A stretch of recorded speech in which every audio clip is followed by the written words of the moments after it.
Good morning and welcome to our video today from Yoker Evangelical Church. Today it's Wednesday the 13th of January, and in our Bible reading plan this morning we read Nehemiah chapter 3 and Acts chapter 13. I'd like to take a look at Nehemiah chapter 3 this morning because I just love the picture that we get there of people working hard at the job that God has given them. I think it helps us guard against a particular dangerous tendency in church, where we start to treat church like a bit of a spectator event. Maybe you've seen this, or maybe you've even felt it a bit yourself, where you kind of expect the church leaders to do everything, and you feel sort of safe to just sit back and let things happen around you.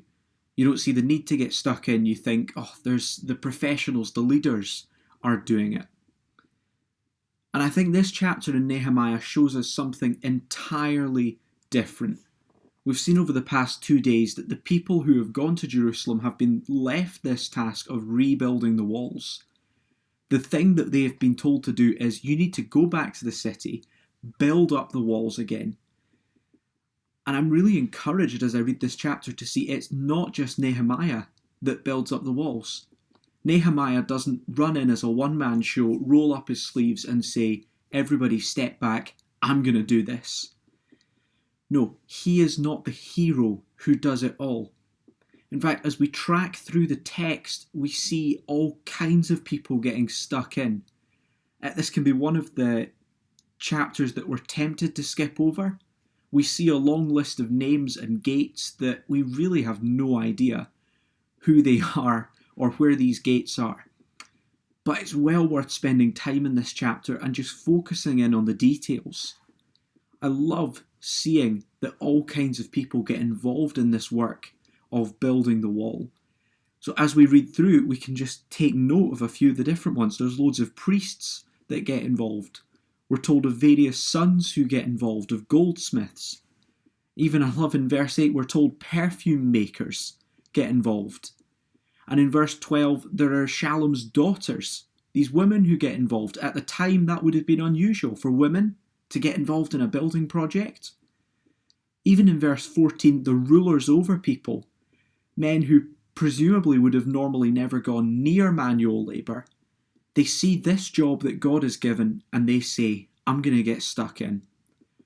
All kinds of people get stuck in with the work. And look, it gets finished. I don't know if you noticed, but if you look at the gates that they're fixing, it kind of tracks our progress around the city.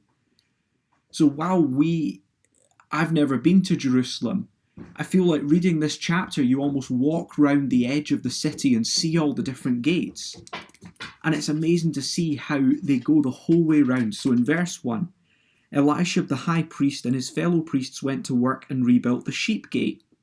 That's the beginning of the chapter. Then at the end, verse 32, we come in and it says, and between the room above the corner and the sheep gate, the goldsmiths and merchants made repairs.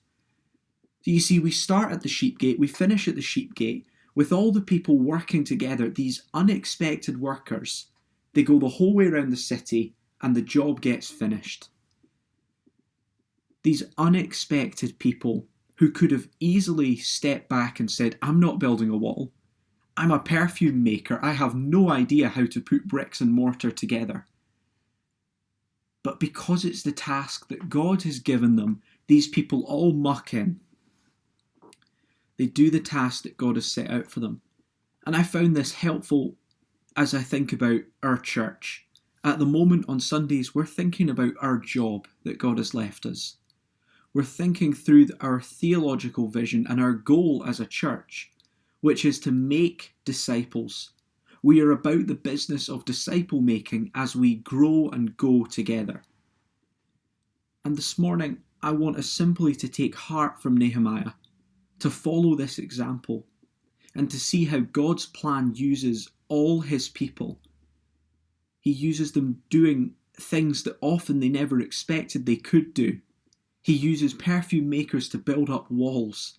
He uses people who feel nervous and scared to make disciples, to accomplish his jobs. I hope you have a great day today, and God bless.